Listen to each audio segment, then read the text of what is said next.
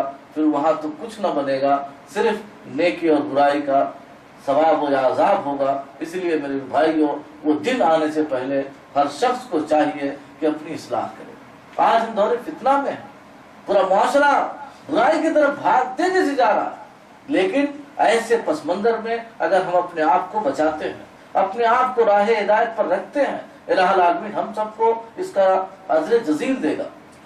انشاءاللہ یہ ہمارے لیے زیادہ آخرت بنیں گے، آخرت میں ہمارے لیے گناہوں سے کفارے کا سبب بنیں گے، اور انشاءاللہ اللہ تبارک و تعالیٰ اپنی رحمت سے ہمیں جنت الفردوس میں داخل فرمائے گا. الہ العالمین سے دعا ہے کہ الہ العالمین تو ہمارے دلوں کی سختی کو نرمی سے بدل دے. الہ العالمین ہمیں تو اپنی طرف رجوع کرنے والا بنا دے. الہ العالمین دنیا میں جہاں جتنا بھی فساد ہے، الہ العالمین تو اپنی رحمت سے اس کو کم کر دے. الہ العالمین تو ہمارے دلوں کو برائی سے پھیر دے. الہ العالمین تو ہمارے دلوں کو دین کے اوپر ثابت قدم فرما دے. الہ العالمین جہاں کہیں بھی مسلمان سختیوں سے دوچار ہیں، الہ العالمین تو ان کی نصرت فرما دے. اقول قولی ھذا واستغفر اللہ لی ولکم ولسائر المسلمین فاستغفروہ انہ هو الغفور الرحیم.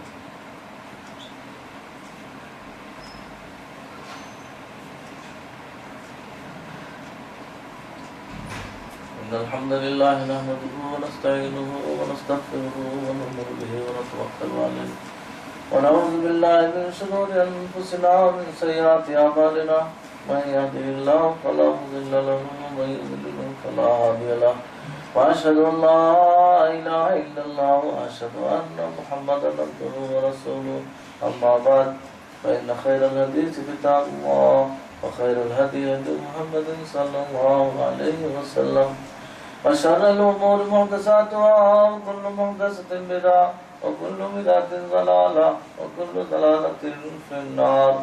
أعوذ بالله السميع العليم من الشيطان الرجيم. إن الله وملائكته يصلون على النبي يا أيها الذين آمنوا صلوا عليه وسلموا تسليما. اللهم صل على محمد وعلى آل محمد كما صليت على إبراهيم وعلى آل إبراهيم إنك حميد مجيد. اللهم بارك على محمد وعلى آل محمد كما باركت على إبراهيم وعلى آل إبراهيم إنك حميد مجيد. اللهم انصر من نصر دين محمد صلى الله عليه وسلم واجعلنا منهم آمين. واخذل من خذل دين محمد صلى الله عليه وسلم ولا تجعلنا منهم آمين. عباد الله يرحمكم الله إن الله يأمركم بالعدل والإحسان وإيتاء ذي القربى وينهى عن الفحشاء والمنكر والبغي يعظكم لعلكم تذكرون. اذكروا الله يذكركم وادعوه يستجب لكم. ذكر الله تعالى أعلى وأجل وأكبر.